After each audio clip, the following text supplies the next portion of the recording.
그래서 지금부터 본격적으로 패널 디스커션을 진행해 보겠습니다.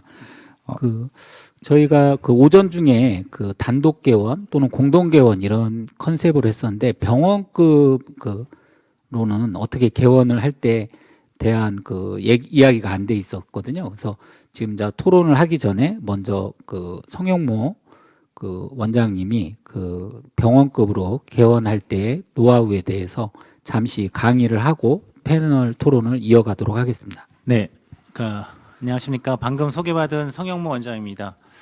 저는 수원에서 그 여성 전문 병원을 운영하고 있습니다. 저를 포함해서 의사들이 11명 진료를 하고 있고요. 예전에는 산과 분만을 하다가 최근에는 부인과로만 전향을 해서 부인과 전문 병원으로 병원을 갖다가 운영하고 있습니다. 처음부터 스님들이 개원하실 때 보면은 이제 단독 개원하고 개원리로 해서 오피스 병원을 중심으로 많이들 개원을 하고 그러시는데, 그에 반해서 정형외과나 신경외과 아니면 마취통증의학과나 재활학과 같이 이제 그 큰 병원과 그 병상수가 많이 필요로 하는 그런 과 같은 경우에는 그 2차 병원급으로 바로 개원하는 경우도 많이 있습니다. 그래서 저희 병원이 어떻게 구조로 돼 있고 또 어떤 것에 관점을 두고 있는지에 대해서 먼저 설명드리도록 하겠습니다. 저희 병원에서는 크게 두 가지 주력 품목이 있습니다. 환자들한테서 두 가지가 있는데, 첫 번째가 요실금에 대한 부분이고요. 두 번째는 이제 자궁근종 하이포에 대한 시술로 한국에서 그 많은 그 건수와 그리고 높은 성공률을 갖다가 보이고 있는 두 가지 그 진료에 대해서는 확실하게 진료하고 있습니다. 그래서 병원의 이제 캐치프라이드를 자궁이 건강해야 여성이 건강하다는 슬로건으로 진료를 하고 있습니다. 보통의 이제 그 오피스 병원보다는 이제 2차 병원급을 본다 그러면은 멀리 내다봐야 됩니다. 당장에 1, 2년 뒤를 갖다가 내다보고 병원이 잘 됐다 안 됐다 이게 하는 게 아니라 앞으로 10년, 20년, 30년 그리고 노후에는 어떻게 할 것인가에 대해서 멀리 내다보고 그 기획과 그리고 이제 나 앞으로 나가는 방향을 꿔야 되고요. 여기서 동시에 내가 병원을 갖다가 운영을 하면서 나의 꿈과 희망이 무엇인가, 내가 하려고 하는 목표가 무엇인가에 대해서 정확하게 알고 있어야 그 어떤 흔들림이 있었을 때 굉장히 큰 힘을 갖다가 가질 수가 있습니다. 그래서 2차 병원급 이상에서 개원 시에 이제 동업할 경우나 아니면 단독 개원할 경우 이제 여러 가지가 있는데요. 그 되게 보통의 경우에는 이제 규모도 크고 하다 보니까 비용이 많이 듭니다. 그리고 큰 부지도 필요하고, 그 내가 땅을 사서 건물을 올리지 않는 한 엄청난 그 임대료를 갖다가 내야 되는 거고요. 어떤 그런 것들이 좀 있습니다. 그래서 단독으로 개원하는 경우보다는 대부분 공동으로 개원했다가 나중에 병원이 잘 되거나 그랬을 때 이 분리해서 서로 각자의 지역에서 하는 그런 경우도 많이 봤습니다.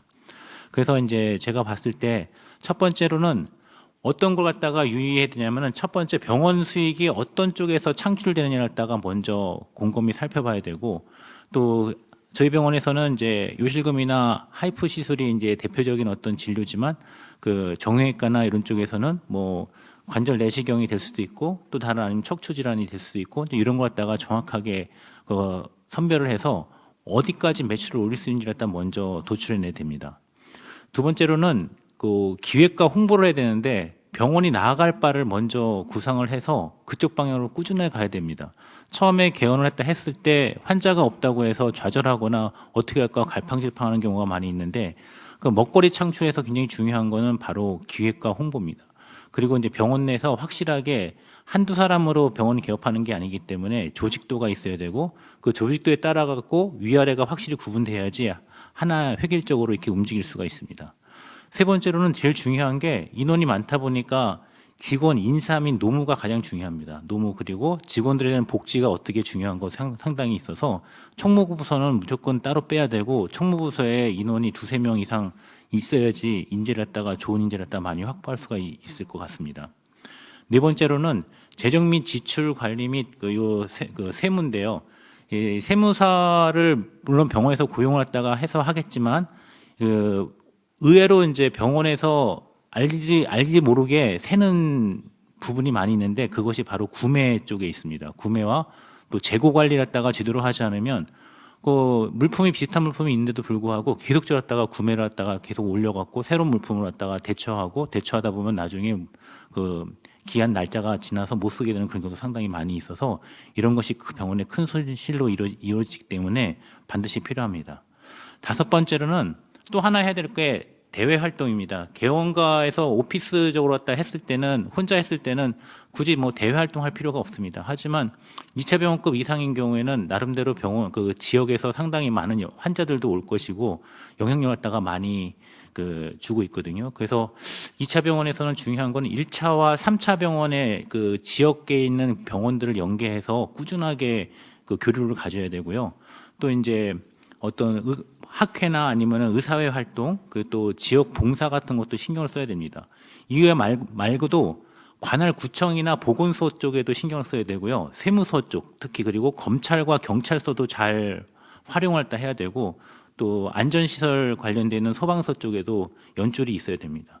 이렇게 2차 병원급 이상에서는 그 신경 쓰지 않아야 되고 그 의사가 신경 쓰지 못하는 어떤 그런 부분에서도 충분히 이걸 알고 있고 해야 되는데 여기서 이제 혼자 2차 병원급은 또 단독 개원했을 때는 혼자 이걸 다 해야 되는데 공동 개원했을 때는 원장들 한 3명이나 4명 정도에서 개원했다 그러면은 1, 2, 3, 4, 5번에 대해서 서로 나눠서 너는 어떤 부분만 담당해, 너는 어떤 부분만 담당해 해서 전담을 갖다가 해서 그 사람의 의견을 가장 많이 이렇게 반영할 수 있는 어떤 그런 그 체제를 갖다가 갖추어야 되지 않을까 싶습니다. 제 경우에서 보면은 산부인과를 갖다가 예를 들면요. 옛날에는 산부인과의 진료 영역 자체가 산과하고 부인과 두 가지밖에 없었는데 여기에 이제 난임과 아니면 여성 성형 수술 같은 거 하고 또 부인과에서는 부인과 수술인데 뭐 개복 수술이나 아니면은 복강경 수술 기타 뭐 조그만 종양 같은 수술 갖다가 하고 그 연기암 같은 것까지는 치료가 이제 가능하니까 이렇게 기존에 예전에는 산부인과 진료 영역이었다 그러면 첫 번째 확장을 했을 때 어떻게 가냐면은 피부 미용 탈모 그리고 비만 탈모 여기까지도 시장이 확정되고 또 IVNT나 아니면 또 산부인과에서 할 수 있는 게 비뇨 부인과가 있기 때문에 비뇨 부인과 영역과 여성 성형을 갖다가 많이 더 추가를 갖다가 좀 할 수가 있습니다. 그리고 또 하나 두 번째로 더 확장이 된다 그러면 여기다가 요즘에는 이제 건강기능식이 많이 있기 때문에 원내에서 건강기능식품을 판매할 수도 있고요. 그리고 부인과 쪽에서 유방갑상선 쪽도 진료를 할 수 있기 때문에 유방갑상선 진료하는 것도 보고 또 최근에는 이제 섹슈얼리티가 굉장히 중요시 여겨지기 때문에 성상담과 또 Y존 질 레이저 치료하는 어떤 타이트닝이나 외음부 미맥 그리고 질 건조증에 대해서 처치하는 어떤 그런 테크닉도 구사할 수가 있고요. 그리고 좀 부인과를 더 확장시킨다 그러면 자궁근종 비수술 치료법으로 하이프나 근종 용해술이나 그러니까 엠볼리제이션 같은 것도 병원에다가 장착을 할 수가 있고요. 또 부인과 수술을 더 확장시켰을 때 복강경 수술을 넘어서 로봇까지 장착하는 병원들이 최근에 많이 늘어나고 있습니다. 그래서 이런 모델을 갖다가 전체적으로 갖다가 여성병원의 성공 모델을 봤을 때는 여기에 적혀져 있는 이런 부분들이 굉장히 그 다양하고 상당히 많은 비중을 차지를 하는데 제일 먼저 봤을 때는 이제 부인과가 먼저 제일 강해야 됩니다. 메인이니까. 그래서 자궁보존센터를 갖다가 이용해서 자궁 내시경이나 복강경 수술, 로봇 서저리 그리고 하이프나 용해술, 그 엠볼리제이션 같은 어떤 이런 것다가 강화했다가 할 수가 있고요. 또 두 번째로는 유방갑상선 쪽도 상당히 메리트가 커갖고 그 부인과에 오는 환자들을 유방갑상선 쪽에다가 그 진료했다가 권하면은 거의 다 이제 할 수가 있거든요. 그래서 이쪽 분야도 굉장히 괜찮고 그리고 세 번째로 했던 게 섹슈얼리티 분야입니다. 비뇨 부인과랑 요실금하고 연관해서 성에 대해서 치료한다 그러면 이것도 상당히 많은 메리트가 있는 부분이고 여기에 이제 건식이나 이제 웰빙 클리닉이나 아니면 더 추가로 한다고 할 수 있다 그러면 선생님이 치질이나 하지정맥류 같은 어떤 그런 것들도 진료 확대할 수가 있고요.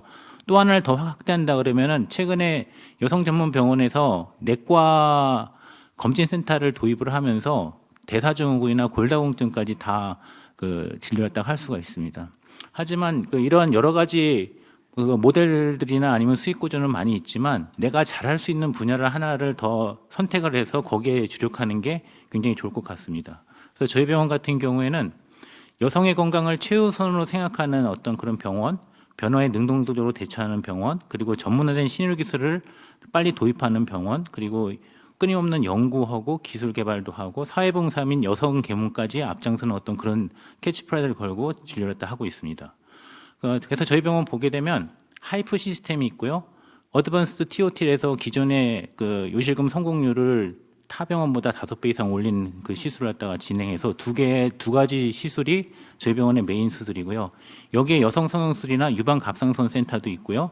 여기 최근에는 이제 영노화, 그 안티에이징, 그 항노화를 넘어선 영노화 어떤 그런 치료도 하고 있고, 줄기세포나 아니면은 만성 골반 통증 클리닉을 갖다가 도입하고 있고요.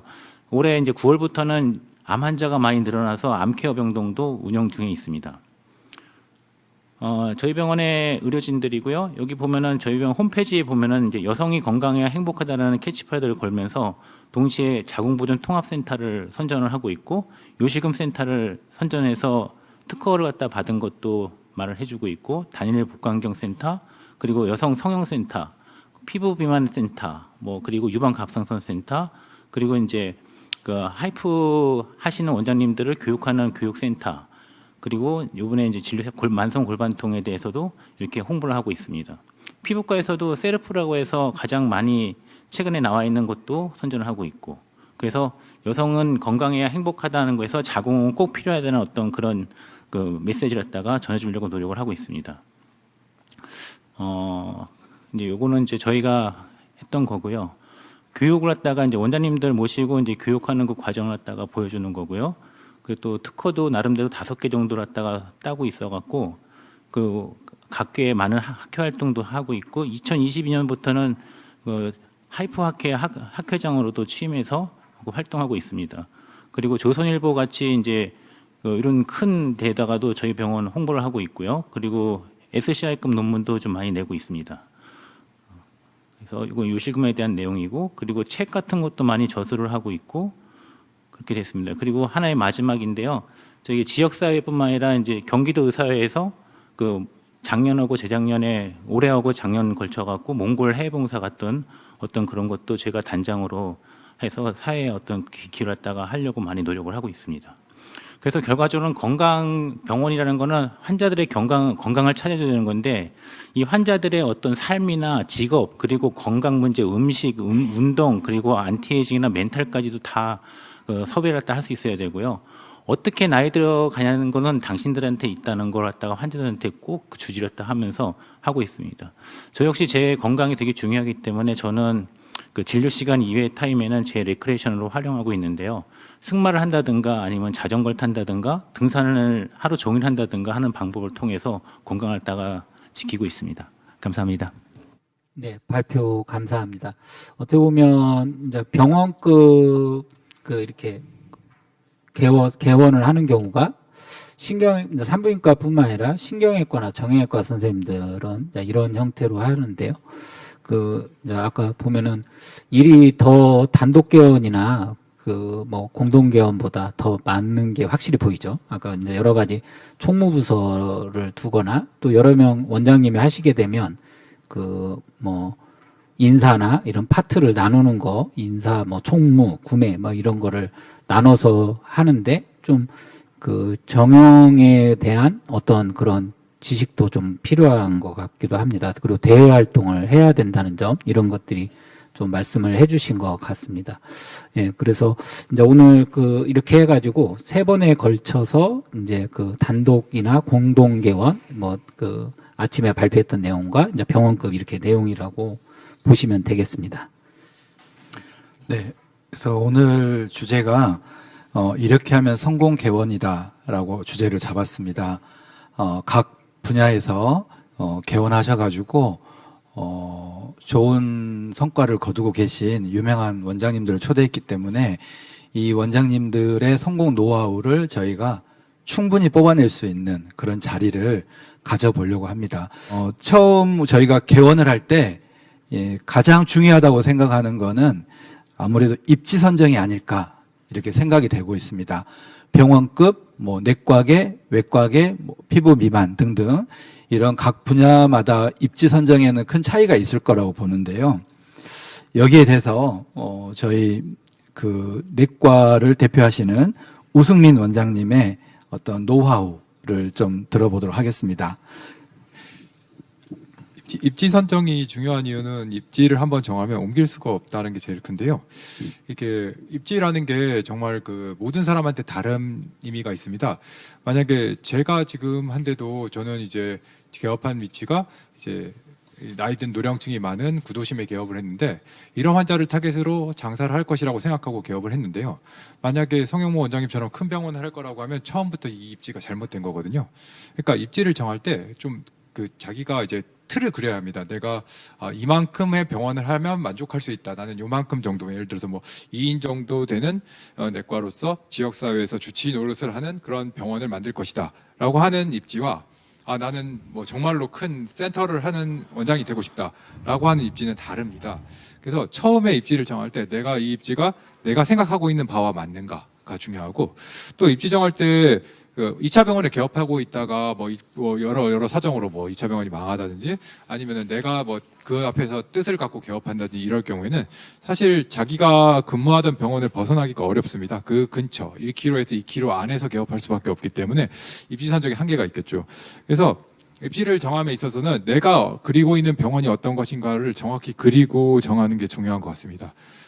그게 아니면은 사실 전통적인 입지는 아까 소 위원장님 설명하신 그런 부분들이 많이 관여되겠죠. 뭐 예를 들어서 뭐 주변에 인구가 얼마나 있는지, 경쟁 의원이 얼마나 있는지.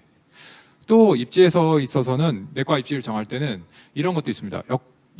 제가 개업하고 싶은데 내과가 정말 많습니다. 5대암 내과가 정말 많은데 내가 투성내과를 개업하고 싶다. 이럴 경우에는 그 입지가 정말 좋은 입지가 될 수도 있거든요. 그쪽 병원에서 크레아틴 수치가 높은 사람이 이쪽으로 보내주는 경우도 많기 때문에, 즉 입지 선정은 할 때 제일 중요한 거는 전통적인 입지와 내가 개업하고 싶어하는 스타일 그리고 규모를 내가 머릿속에서 그리고 하는 게 제일 중요하다고 생각합니다. 그래서 그런 것들을 정하고, 인테리어에 대한 얘기는 제가 무조건 말씀드리는 거 하나 있다면 어떤 스타일의 인테리어 하는 건 상관없다. 근데 최소한 그 몇 년 동안 망하지 않은 대로 해라. 이거 진짜 중요한데요. 인테리어 하다가 망하는 데가 생각보다 많습니다. 그래서 인테리어 업자를 정할 때 물론 이 업자의 뭐 화려한 그 포트폴리오에 현혹되지 마시고 이분이 어떤 공사를 했고 그 다음에 어떤 공사를 해결해 주는지가 되게 중요하거든요. 제가 지금 하고 있는 인테리어도 어제 아까 발표 때 말씀드렸듯이 그 이틀 전에 우리 병원이 전등이 다 나가버렸거든요. 근데 이제 업자한테 전화하니까 그 사장님께서 2시간 안에 그 전기 수리를 완료해 주셨거든요. 이제 그러면 이제 또 신뢰감이 가고 그 업자분을 소개시켜 줄 수 있는 그런 상황이 되는 거예요. 그러니까 포트폴리오도 중요하죠, 당연히. 그다음 도면도 중요한데 그보다 더 중요한 거는 이 인테리어 업체가 내 병원과 함께 망하지 않고 잘 진행될 수 있는 그런 사장님이랑 내가 인테리어를 진행하느냐.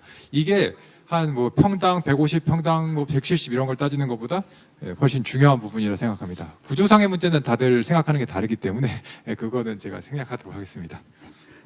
그러면은 우리 다음은 피부미용 박태선 원장님이신데요. 피부미용은 아까 개원 입지 선정하고 그 다음에 인테리어도 얘기해 주시지만 또 하나가 피부미용은 술기를 배우는 방법도 또 같이 병행이 돼야 되는 경우들이 많아서 그걸까지 한번 세 가지를 발표를 좀 해주시면 감사하겠습니다. 네, 우선 이제 입지 선정 부분에 대해서는 뭐 제 경험으로 말씀드리면 두 가지 정도로 나눌 수 있을 것 같습니다. 첫 번째는 이제 새로 개발되고 있는 신도시로 들어갈 것이냐, 아니면 기존에 활성화가 되고 있는 곳으로 들어갈 것이냐, 이 두 가지에 따라 틀리는 것 같습니다. 신규로 가는 경우에는 어느 정도 컨설팅이 좀 필요한 부분인데, 컨설팅을 받을 때 어찌 보면은 그분한테 좀 도박을 하는 부분도 있지만 주변에 이제 신뢰도를 얻어서 그분 소개로 좀 들어가는 경우가 있고, 대신 이제 들어갔지만 그래도 계약하기 전까지는 그쪽의 주변 인구 상황이라든가 교통이라든가 그다음에 뭐 주민들의 그 수입 수준, 그다음에 연령대 같은 걸 좀 조사해서 들어가는 것이 좋은 것 같고요. 그다음에 기존에 있는 곳에 이제 입지를 선정할 경우에는 무엇보다도 이제 아마 교통인 것 같습니다.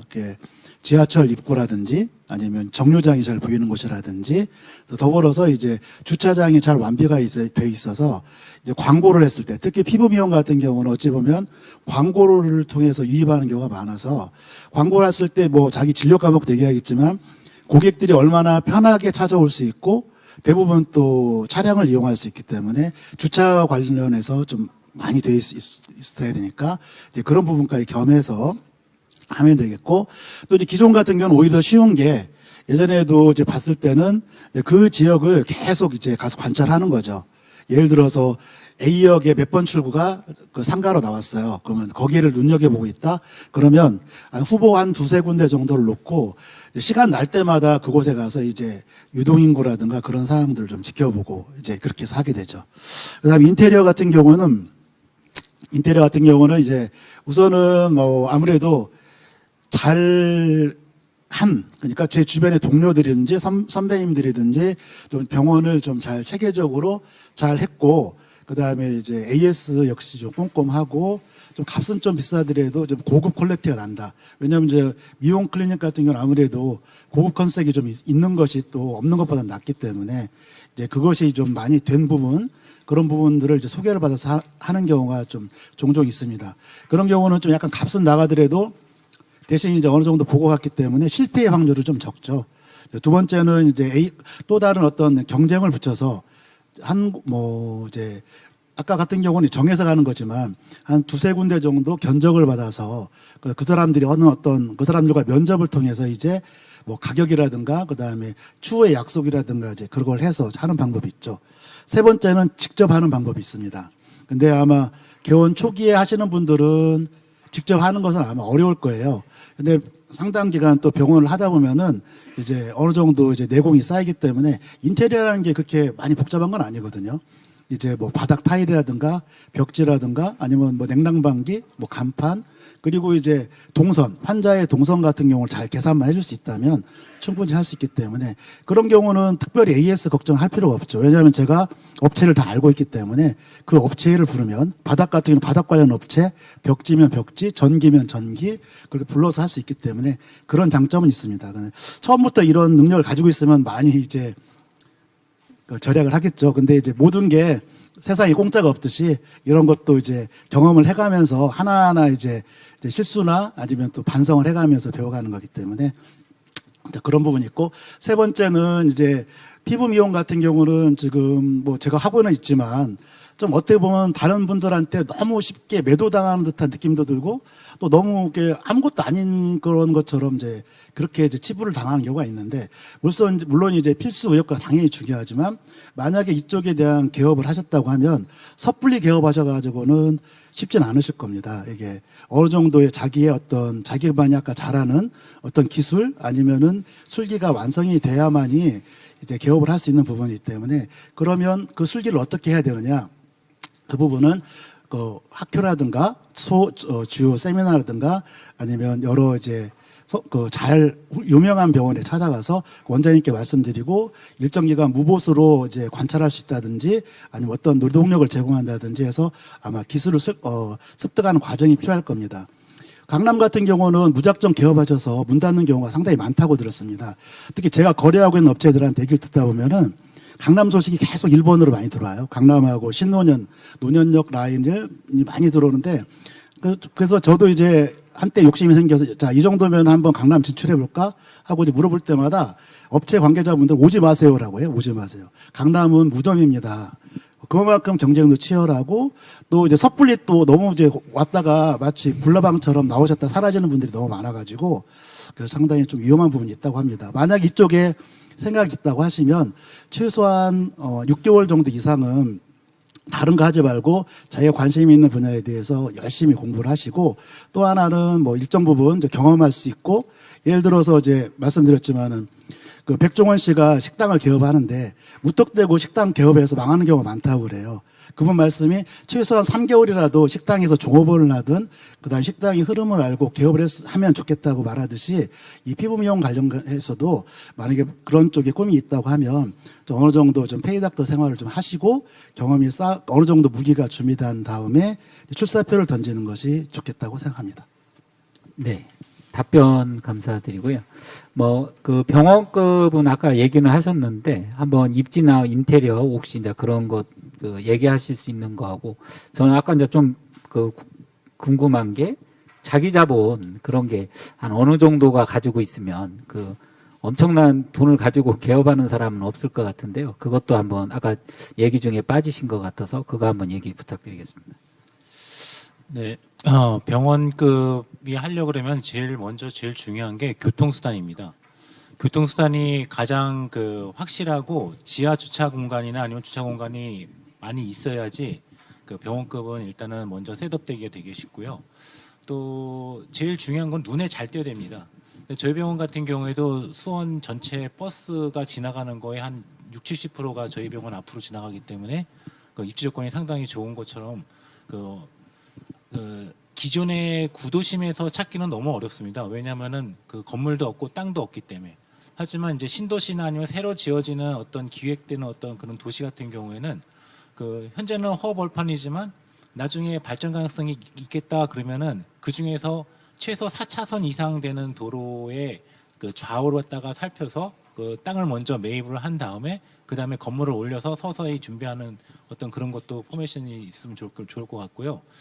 또 이제 건물을 이제 처음에 입지 조건은 그렇습니다. 그리고 이왕이면은 종합 2차 병원급이라고 해서 꼭 사람들이 없는 것도 물론 안 되겠죠. 안 되겠는데 이제 2차 병원 중에서도 재활병원이나 요양병원이나 이런 경우 같은 경우에는 꼭 사람들이 많이 안 다니는 곳에 있어도 상관은 없지만 저희 여성병원이나 아니면은 내과병원이나 다른 사람들을 많이 외래진료를 봐야 되는 그런 과를 크게 한다 그러면은 사람들의 왕래가 많은 곳을 갖다가 이제 선정하는 게 좋을 것 같습니다. 또 건물 관리 말씀하셨는데 건물 관리는 혼자 못합니다. 너무 크기 때문에 업체만 알고 관리부장을 둬서 관리부장이 알아서 다 움직이고 만들어줘야지 그 큰 건물을 갖다가 혼자 다 이것저것 지시하고 하려면 머리가 터져서 못합니다. 그렇게 되고 아까 자본이 얼마나 많이 필요하냐 했는데 최소한 자기 자본이 한 20%에서 30% 정도는 있어야 이제 시작하는 게 좋지 않을까 생각됩니다. 예를 들어 100억이면은 한 15억에서 20억 정도는 갖고 있어야지 되고 만약에 그 펀딩이 만약에 안 됐다 그러면은 뒤에서 이제 친구들이나 아니면은 공동 개원을 하게 된다 그러면은 1인당 5억씩 나눠서 한 4명이서 한다든가 이런 식으로 한다 그러면은 충분히 이제 그 개원을 할 수 있을 것 같습니다. 그래서 이렇게 우리 패널 분들의 어떤 원론적인 이야기를 쭉 들어봤었는데요. 제가 그 개원을 한다고 생각하면서 좀 더 이렇게 좀 구체적으로 질문을 좀 드려보고 싶습니다. 먼저 우승민 원장님, 지금 운영하고 계신 병원 네. 위치가 어떻게 되시고 그 당시 병원 위치를 선정하시게 된 가장 직접적인 계기라든지 그 실제적인 내용들을 한번 좀 설명 부탁드릴게요. 제가 이제 개업하기 전에 근무하고 있던 곳은 구리였기 때문에 구리 쪽에서 저는 병원을 준비하려고 많이 알아봤었거든요. 근데 사실 왜냐하면 이제 실제로 개업하시는 분들이 비슷하겠지만 그 근무하는 병원이나 지금 살고 있는 데를 크게 벗어나지 못합니다. 그래서 개업도 근처에서 하려고 하는 경향이 많고요. 저도 실제로 그렇게 알아보다가 이제 여기저기 이제 장소를 다니고 돌아다녔어요. 저는 많이 쓰는 방법이 아까처럼 부동산 이용한 거 많이 했거든요. 그러니까 그 지역마다 이렇게 쳐보고 내가 괜찮다고 생각하는 입지에서 이 동네 부동산에 전화를 한 다음에 이 근처에서 뭐 100평 정도 나은데 있느냐 이런 식으로 물어보면서 찾았던 것 같은데요. 제가 정한 입지에 딱 갔을 때 거기는 아래층에 이제 정형외과가 있었고 위층에 비어 있어서 임대로 나온 상황이었거든요. 그리고 그 동네에서는 제일 좋은 입지라고 생각했습니다. 그리고 내가 그 메인으로 이제 진료할 거는 여기 소화기내과 검진이었는데 그 근처가 검진내과가 그렇게 활성화되어 있는 지역이라고 생각하지 않았기 때문에 여기는 좀 제가 팔아야 될 것들이 이제 부족한, 그러니까 환자들이 이 재화가 이제 부족하기 때문에 내가 개업했을 때 충분히 이게 가져올 수 있다고 생각했고, 또 아까 처음에도 잠깐 얘기했듯이 심장내과 같은 경우도 없는 지역이었기 때문에 제가 공부한 부분들이 통할 거라 생각하고 개업을 시작했습니다. 그리고 개업을 한 이후에 잘 자리 잡았고 그때부터 이제 저희 같은 경우는 이제 수요가 있을 때마다 빨리빨리 키운 편이에요. 그래서 지금은 원장님이 저 말고 4명, 총 5명으로서 근무하고 있는데요. 그러니까 저는 이제 처음에는 이제 이제 점점 이제 키우는 이 부분이 어떻게 생각하면 방어도 된다고 했거든요. 그러니까 내가 키우면 이제 다른 이 내과가 들어오기 어려울 것이다라고 하고 빨리빨리 키워나갔고 지금은 그런 부분이 적중하긴 한데 문제는 이제 요즘에 확실히 경기가 안 좋습니다. 경기가 안 좋아서 그런 유지비나 이런 부분에 대해서 계속 유지비는 사실은 그 건물 임대료도 계속 오르고 있고 직원들도 점점 늘어나고 있어서 사실 그런 부분에 대해서 저도 지금 고민을 많이 하고 있는 상황입니다. 그래서 아까 개업 발표를 준비하면서 저도 그런 생각을 많이 했습니다. 나도 이제 내년에는 이제 5년 차가 되고 세금 부분도 많이 늘었고 비용 부분도 많이 늘었는데 여기서 어떤 식으로 이제 내 병원은 유지해야 될까 생각해서 저도 역시 같이 고민하고 있는 상황인 것 같습니다. 네. 그러면 저희 그 소근호 부회장님께 좀 여쭤보고 싶은데요. 그 강의에서도 말씀 주셨지만 한번 개업을 한번 하셨고, 그죠? 그리고 나서 다시 이쪽 수원으로 올라오셔가지고 또 성공 개원을 하고 계신데요. 그 1차 개원을 했을 때 참 이게 문제였다. 개원 시 이런 게 가장 큰 패착이었다. 이렇게 말씀 주실 만한 내용들이 있었을까요? 일단은 저는 이렇게 개원 세미나를 그 2년의 그 공보위 기간 동안 4번씩 8번을 들었는데도 불구하고 그 개원할 때 그냥 서두르게 되더라고요. 그러니까 어떻게 보면 준비가 많이 되어 있다고 하더라도 아까 인테리어 업체 선정하는데도 한 군데만 선택하게 된 룰을 3군데 이상 보라고 제가 강의를 했지만, 그리고 이제 지금 그 병원 다시 개원할 때는 그런 점에서 이제 3군데를 명확하게 따지고 그 다음에 어떻게 보면 이제 경험을 크게 한번 했던 경험으로 했던 것 같습니다. 그리고 아까 위치 선정도 그렇게 했던 그 아파트 출구 그런 상황들을 생각을 못하게 되더라고요. 그래서 이제 최근에 저도 누가 개원을 하신다고 해서 양도양수로 2군데를 이렇게 들고 오셔서 물어보는데 후배님인데 그때 이제 딱 보니까 이 아파트 그런 관계나 나오는 골목길 나오는 거를 잘 모르더라고요. 그래서 이 A라는 곳보다는 B라는 곳이 더 낫다라고 얘기를 해줬는데, 이런 게 어떻게 보면 이렇게 개원을 하시는 선생님들, 우리가 선배들한테 물어보는 것도 중요했는데 너무 서두르고 나중에는 여기가 좋다라고 생각을 하고 보는 눈이 좀 이렇게 부족했던 게 사실이었습니다. 네, 또 이렇게 한번 실패도 하셨기 때문에 지금 더 큰 성공의 자리에 계신 거라고 생각이 드는데요. 어떤 실패에 대한 노하우도 이렇게 잘 전달해 주셔서 대단히 감사드리고, 이런 피부 미용 같은 경우는 또 내과계하고 좀 다를 것 같습니다. 그래서 우리 박태성 원장님 현재 베르나르 의원을 운영하고 계신데 현 위치 그리고 그 위치를 선정하게 된 직접적인 계기, 이런 동기 이런 거에 대해 좀 더 구체적으로 설명을 부탁드리겠습니다. 네. 저는 용인 기흥 쪽에 보라지구에 있는 민속촌 앞에 베르나르 의원으로 지금 개업하고 있고요. 이제 제가 처음 들어온 2009년도니까 그 당시가 이제 신도시로 이제 만들어질 때였습니다. 보라지구가. 그래서 아파트도 참 예쁘고 그 다음에 또 주변 환경도 너무 좋았었고, 그리고 일단은 이제 알게 된 계기는 컨설팅 업체를 통해서 했죠. 뭐 봤을 때 또 나름 유명하다는 분이어서 좀 믿고 한 부분이 좀 있습니다. 다행히 이제 개업하면서 잘 돼서 좀 잘 유지하고 있는데요. 처음에 이제 개원 컨셉은 이제 미용 성형 개념으로 해서 지방 흡입과 이제 비만 쪽으로 먼저 시작을 했었었고요. 그렇게 해서 키워 나갔는데 다행히 좀 인지도가 좀 생긴 것 같아서 지금 좀 잘 유지하고 있습니다. 지금 이제 애로사항은 아까 막 말씀드린 이제 주차 부분이죠. 주차라든가 아니면은 이제 인접 이제 여기 있었으면 어땠을까? 그 당시에는 이제 그 정도로 10몇 년 전에는 그걸로도 충분했지만 지금에 와서는 이제 어떻게든 광고를 했을 때 환자분들이 쉽게 찾아올 수 있는 곳, 그리고 몇 번 출구, 무슨 역, 이제 그게 상당히 중요하더라고요. 지금 트렌드가 바뀐 상황이라 아마 또 제가 또 나중에 또 쪽으로 병원을 옮긴다든가 또 크게 한다고 하면은 분명히 아마 저는 그런 것을 생각해서 아마 갔을 것 같다는 좀 생각이 듭니다. 그 현 위치는 제 생각에는 저하고 좀 컨셉이 맞아서 그런지 좀 잘 하고 있고요. 또 이제 좋은 점은 그래도 이제 용인이나 이쪽에서 좀 나름대로 오랜 기간 변하지 않게 꾸준히 있다 보니까 인지도가 좀 생겼습니다. 가끔 이제 환자분들 보면은 다니던 병원 없어져서 저한테 왔다고 하시는 경우가 많거든요. 이제 그런 부분에 좀 믿음을 드렸던 부분들도 좀 저희 병원 유지하고 있는데 큰 영향인 것 같고, 또 하나는 갈수록 어려워지는 것 같아요. 제가 처음에 개업했을 때 내년이 더 어려워질 거다 하면서 이제 뭐 지금이라도 해라 했는데 그때 생각해 보면은 지금이 그때보다 더 어려운 것 같아요.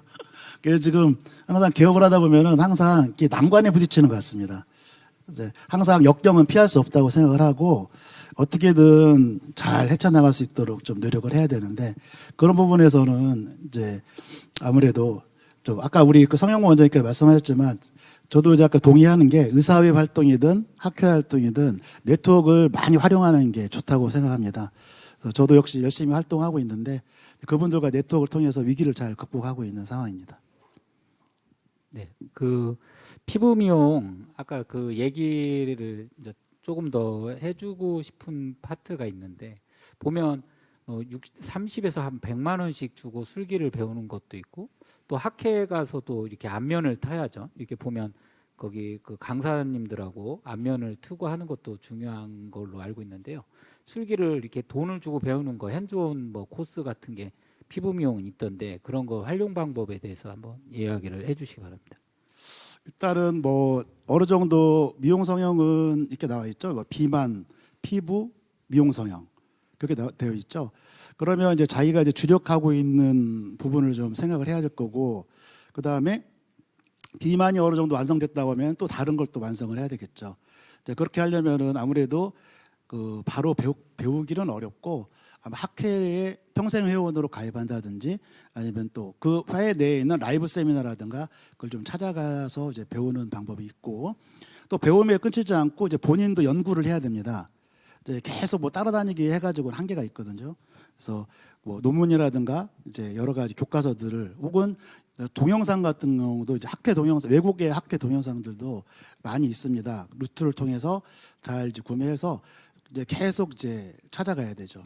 또 하나는 그 분야의 1인자 선생님과 어떻게든 좀 만나려고 노력을 많이 해야 됩니다. 학회에서 만나든 세미나장에서 만나든 어떻게든 어필을 좀 많이 해서 그분과 좀 소통 관계를 좀 가질 수 있는 게 가장 중요하거든요.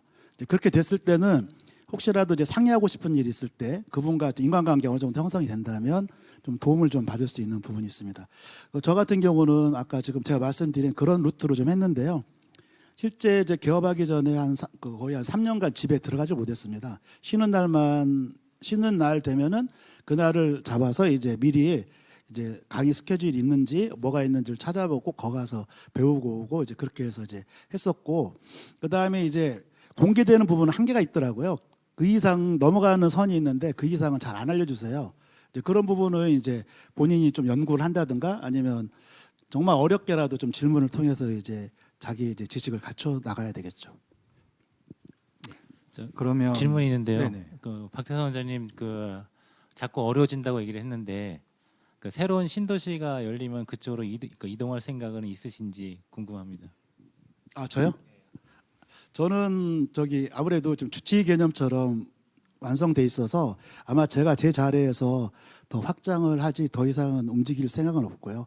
근데 의료법상으로는 의사가 또 뭐 할 수는 없지만 뭐 예를 들어 동호원장이 만약에 있다면 그분에게 이제 자리를 소개시켜주면서 이름을 같이 쓴다든지 서로 이제 공동 개업한다든지 아마 그럴 수는 있을 것 같습니다. 그리고 지금 뭐 이렇게 국가적으로는 그렇게 바람직스럽진 않지만 그 대한민국 인구 전체가 지금 수도권으로 몰리고 있는 현상입니다. 그래서 아마 신도시가 형성되는 곳을 좀 잘만 조사한다면 만약에 신규 개원을 노리시는 분들이라면 이제 아마 가능성 높을 것 같습니다.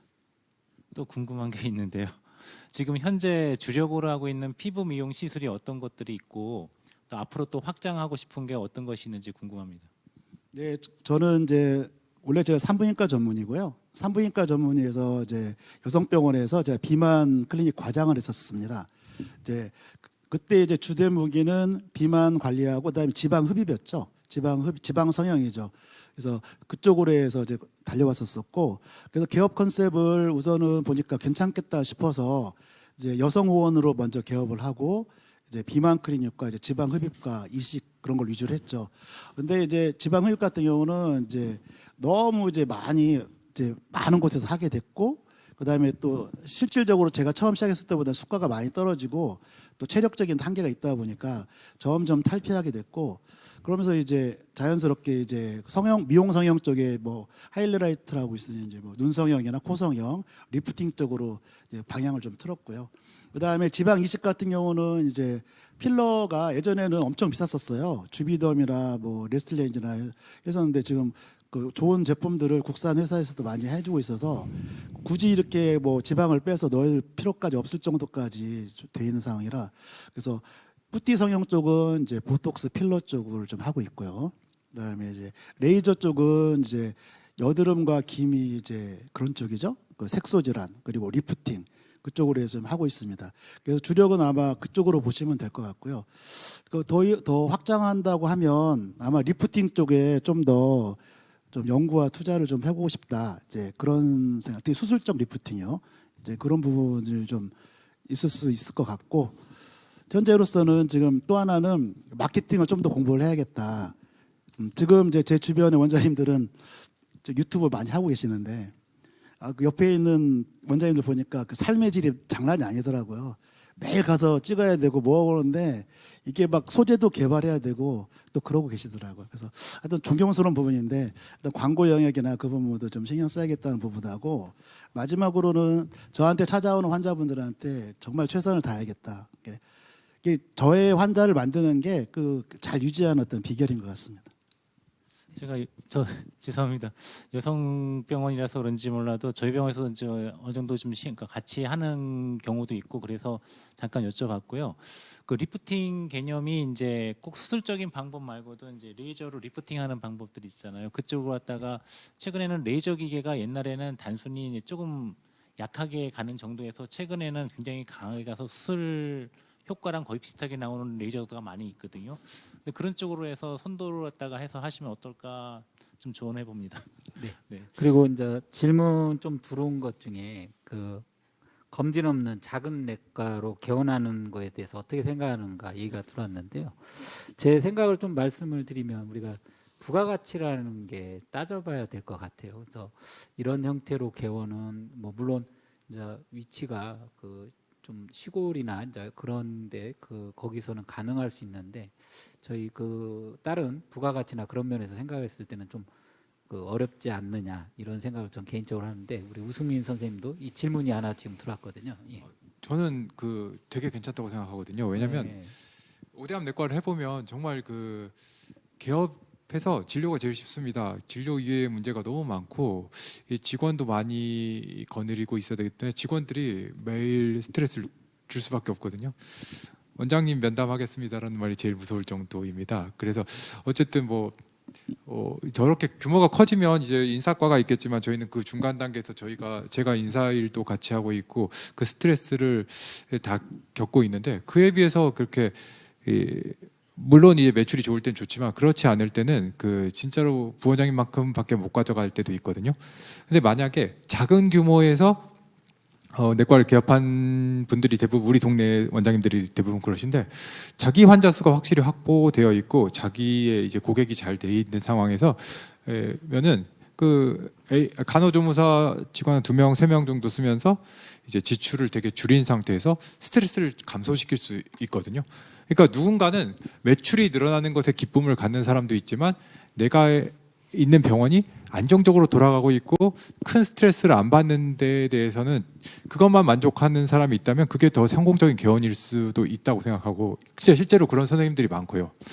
그리고 그 어쨌든 그 아까도 말씀드린 뭐 초음파의 삭감 문제든지 뭐 세무조사라든지 이런 부분들이 어쨌든 국가에서 작으면 건드리지 잘 않습니다. 그래서 그런 큰 스트레스를 겪을 확률을 매우 낮출 수 있는 개업 형태이기 때문에, 이 사람마다 성격이 다르기 때문에 그런 스트레스에 내가 정말로 취약하다라면 조금 지역을 피해서, 아까도 말씀드린 신도시 같은 데 중에서 규모가 작은 신도시가 있어요. 여기 뭐 제 친구 저기 원종원 원장님이나 뭐 이런 분들이 개업한 그런 내과들은 그 지역은 되게 작습니다. 작은 신도시가 있어요. 작은 신도시에 개업하면 굳이 그런 이 개업 형태를 오대암이고 공격적이고 내 옆에 누가 들어올 것에 대한 스트레스를 그렇게 안 받고도 작은 형태의 개업이 성공적으로 이루어질 수 있기 때문에, 입지를 정함에 있어서 경쟁적인 입지만 정하지 않는다면 작은 형태의 기업이 어떻게 되게 안정적인 성공적인 기업을 쉽게 이끌어가는 형태일 수도 있다고 생각합니다.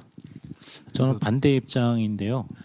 그 왜 반대 입장이냐면은 이 병원이 어려워지고 환자가 이제 줄어들었을 때가 가장 큰 문제인데 그 검진을 하게 되면은 기본적으로 검진을 환자가 우리 병원의 데이터베이스로 들어오기 때문에 이 N수가 많아집니다. N수가 많아진다는 건 어떤 장점이 있냐면은 병원이 어려워지거나 그 경기가 떨어졌을 때 이 N수는 계속 유지가 된다는 거죠. 그러니까 더 크게 좌절을 안 할 수 있는 어떤 그런 요소가 되지 않을까 싶은데, 그래서 그런 문제도 좀 있습니다. 물론 그 개인마다의 어떤 그 가치관이고 병원 운영 그 성격에 따라 달라지긴 하겠지만은 기본적으로 오늘보다 내일이 나아야 되고 또 그 다음 날이 더 좋아야 되고 하는 어떤 그런 개념을 갖다가 그런 것을 행복으로 여기는 선생님들이라면은 반드시 그 검진은 조금이라도 가져가는 게 낫지 않을까 생각합니다. 특히 내과의 가장 큰 장점이 검진이기 때문에 그렇지 않을까 싶습니다. 저도 마찬가지로 생각합니다. 근데 이제 성격마다 이 성장을 하지 않으면 못 견디는 선생님들이 있고, 사실 저도 그런 부류여서 사실 저도 크게 개업하고 있지만 이제 그게 안 되는 선생님들도 내과에서는 많이 있기 때문에 그런 형태.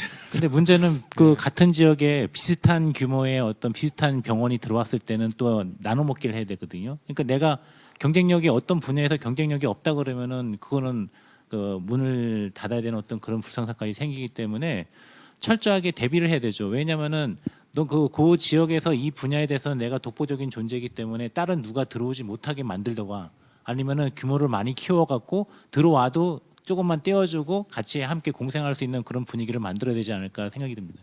네, 그래서 열띤 토론이 잘 이루어지고 있어서 대단히 또 도움이 많이 되고 있습니다. 또 저희가 시간이 벌써 한 절반이 지나갔기 때문에요. 남은 꼭지들이 많이 있거든요. 그래서 조금 진도를 빼면서 말씀을 드리고, 그 검진 없는 작은 내과 개원에 대해서 어떻게 생각하냐고 물어보셨는데, 그냥 제 생각에는 그냥 주변에 검진 없이 잘 되는 조그만 병원들을 보니까 시장이나 또는 오피스나 회사 옆 이렇게 거기에 매여서 잘 나오지 못하시는 분들, 언론을 와서 약도 타고 뭐 수액도 간단히 맞고 뭐 간단한 검사 같은 거 하실 수 있는 이런 범위가 되지 않을까 싶어서 뭐 신도시 넓은 곳보다는 오히려 그런 구상권을 찾아가시는 것도 낫지 않나 이렇게 생각이 들었습니다. 그 다음 주제는 아까도 말씀은 나오셨지만 뭐 다 인테리어에 대해서 잠깐만 언급을 좀 해보겠습니다.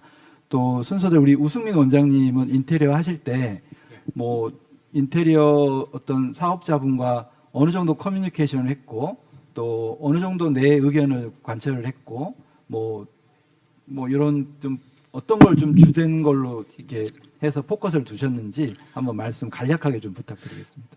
인테리어 업자를 정할 때 첫 번째로 내가 그 인테리어 업자한테 정보를 줘야 됩니다. 그러니까 뭐 방은 몇 개 할 거고, 내시경실에 베드는 몇 개 할 거고, 뭐 그 다음에 뭐 수액실은 몇 자리 놓을 거고, 이런 기본적인 정보를 저 같은 경우는 한 4-5개의 업체에 줬습니다. 줘가지고 도면을 그려오라고 했습니다. 그래서 그 4-5개 업체가 내가 준 정보, 뭐 방 2개, 뭐 내시경실 2개, 뭐 외래, 그 다음 검진센터, 뭐 엑스레이실 이렇게 해서 그려왔고, 그럼 이제 도면이 저한테 몇 개 주어지지 않습니까? 그 도면을 가지고 또 비교하면서 요 인테리어 업자는 이런 의견이 괜찮고 이런 의견이 괜찮다라는 것을 다시 피드백을 줍니다. 다시 피드백을 주고, 그래서 그러면 다시 이제 도면이 여러 인테리어 업자 사장님들이 만든 도면의 장점들이 모아집니다. 그래서 나만의 도면이 만들어지죠. 이제 그 도면이 만들어지면 그 도면을 그 업자분들한테 포트폴리오를 만들어 와라라고 시킵니다. 그러면 그 포트폴리오가 완성이 되고, 그 포트폴리오에서 내가 합리적인 금액과 그 포트폴리오에서 제일 마음에 드는 업체로 최종 선정하게 됩니다. 그러니까 처음에 여러 업체를 만나서 도면을 계속 피드백하면서 서로 인테리어 업자들의 장점을 공유한 도면이 만들어지면 그 도면을 가지고 어느 업자분과 접촉하더라도 내가 원하는 도면이 나올 수 있거든요. 그런 식으로 접촉하면 될 것 같습니다. 그 인테리어 업자들 접촉할 때 도면을 그려오라 그러면 그분들에게 다 비용을 지불하고 하셨나요? 아니면 지불하지 않습니다. 그 처음부터 물어봅니다. 당신과 나는 계약을 맺을 수 없을지도 모르나 최선을 다해달라고. 예. 소근호 부회장님은 지금 병원 하는데 거기가 지금 몇 평 정도 되시죠? 제가 한 80평 정도 됩니다.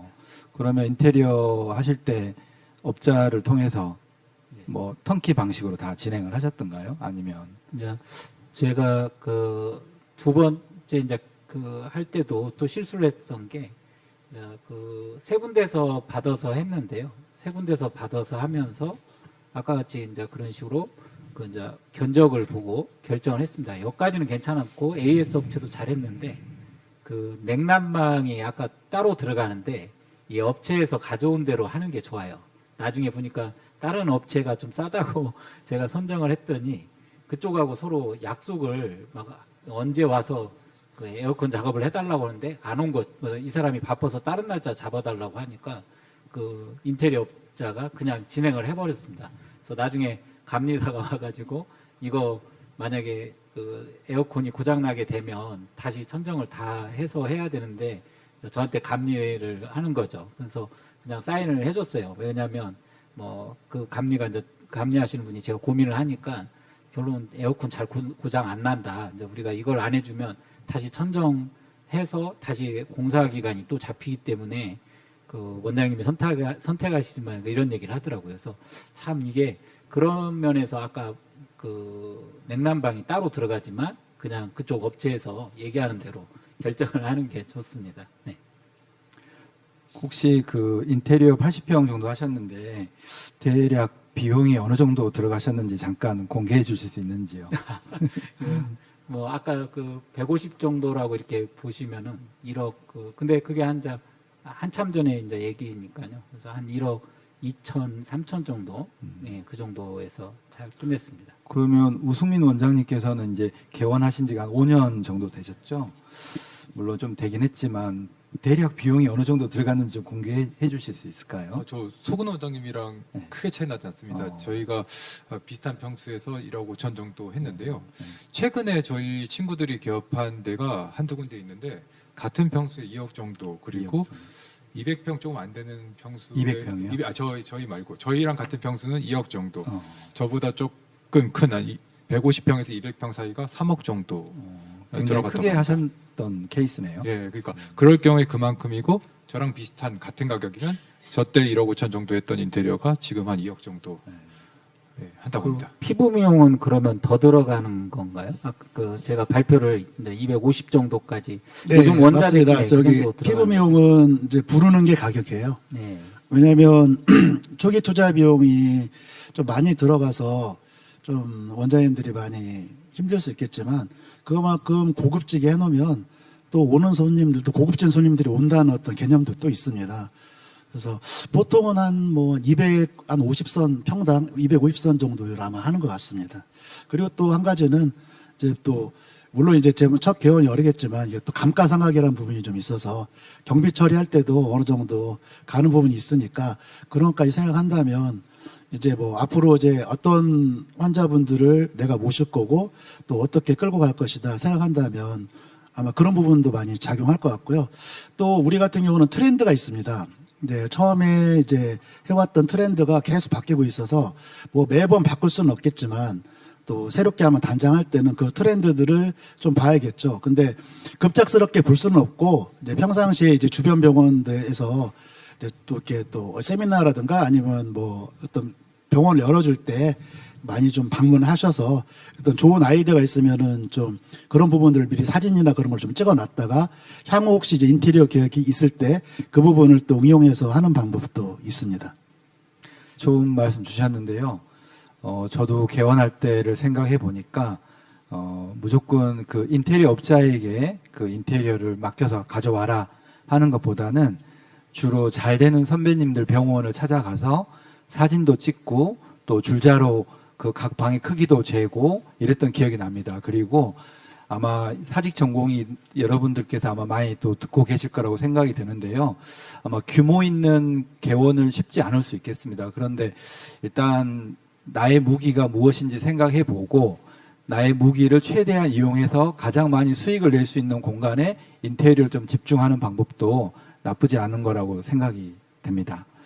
뭐 다음 또 우리 소근호 부회장님 뭐 여기에 대해서 해주실 말씀 있으신지요? 아니요, 그건 이제 없고 저희가 다음 꼭지로 이제 넘어가서 좀 볼게요. 그 이제 장비 선택에 있어서 이제 내과계하고 또 그 피부 미용 쪽 이렇게 좀 한번 생각을 해봐야 되는데요. 이제 저 같은 경우는 그 처음에는 통키라고 해가지고요. 우리가 이제 통키 개념이 그거죠. 내시경, 초음파, 뭐 그런 기구들을 함께 해가지고 그 뭐 얼마 이런 식으로 하는데 통키 개념으로도 있는데 이제 그때 뭐 주의해야 될 게 AS가 꼭 되는 걸 잘 따져야 됩니다. 나중에 보면 AS가 안 돼가지고 기계값도 뭐 이렇게 하기도 하는데 새 기계를 사는 게 이제 새 기계를 사면 그 10%더 금액을 1억에 샀으면 1억 1,000으로 해가지고 감가상각을 시켜주죠. 그래서 장점이 또 있긴 한데요. 우리 그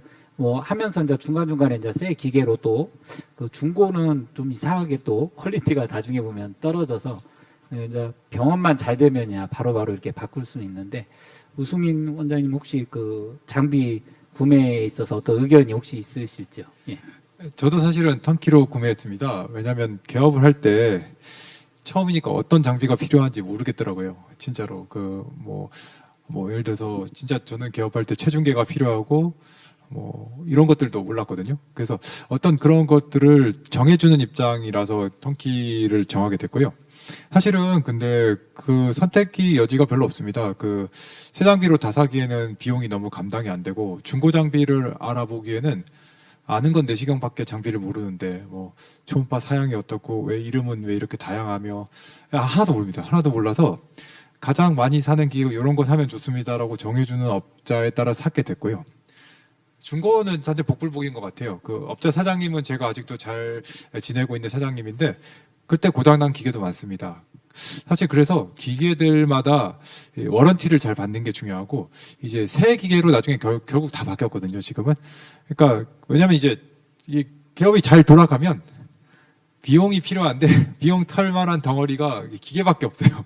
그래서 개업할 때 지금 4년 차인데 개업할 때 구했던 기계가 지금 병원에 한 대도 없습니다. 전부 다 바뀌었거든요. 전부 다 바뀌었는데 새 기계가 좋은 거는 이제 수리가 이제 깔끔하다는 거고 워런티가 잘 돼 있다는 건데 이 기계 살 때 워런티는 항상 좀 그 협상할 때 많이 요구하는 게 좋습니다. 그 의료기기가 되면 고장이 잘 나더라고요. 그래서 최대한 워런티를 받아낼 수 있는 게 중요합니다. 뭐 초음파를 살 때라도 뭐 3년이다 그럼 딴 데 5년 해줬다 무조건 5년 해달라 이런 것들이 정말 중요합니다. 그 제 초음파 기계 최근에 초음파 기계 그거 파워가 나갔는데 컴퓨터 파워 10만 원이면 되는데 얘 초음파 파워는 300 받더라고요. 예, 그래서 무조건 워런티를 잘 받아서 그런 비용 손실을 없게 하시길 바랍니다.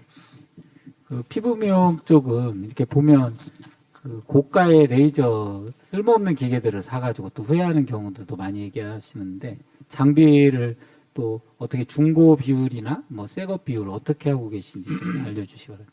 이제 저도 처음에 개업을 할 때 통키라고 표현해야 되나? 이제 일단 아는 그 원장님이 계셨는데 그분이 이제 이게 외과 선생님이었던 것 같아요. 외과 선생님인데 이제 피부 미용도 확장하고 뭐 이렇게 하다가 자기가 이제 아무리 봐도 자기하고 적성이 안 맞는다고 하는 찰나에 어떻게 저하고 연결이 돼서 그분이 이제 개업하고 준비했던 장비 그대로 다시 받게 되는 행운을 좀 받았습니다. 물론 이제 생각했던 것보다 좀 예산이 너무 넘쳐가지고 정말 초창기에는 정말 힘들었었는데 그 아까 우리 우수민 원장님 말씀하신 대로 처음엔 뭘 사야 될지 모르기 때문에 이렇게 어떤 그 포트폴리오라고 해요. 기계 포트폴리오라고 하는데 물론 내과도 있겠지만 우리 피부과 쪽도 그 레이저 포트폴리오가 있습니다. 이제 그런 개념이라면 뭐 통키로 일단 받아놓는 것도 좋은 것 같고 또 이제 막상 이제 그걸 가지고 이제 계속 사용하다 보면은 그 기계를 알게 돼요. 그 기계를 좀 더 알고 샀지만 더더욱 그 A 회사의 기계, B 회사의 기계, C 회사의 기계 어떤 특징들이 다 있거든요. 이제 그런 것을 더 알게 되면 이제 그 다음에 이제 다시 이제 살 때는 이제 새로운 기계로 이제 계속해서 샀죠.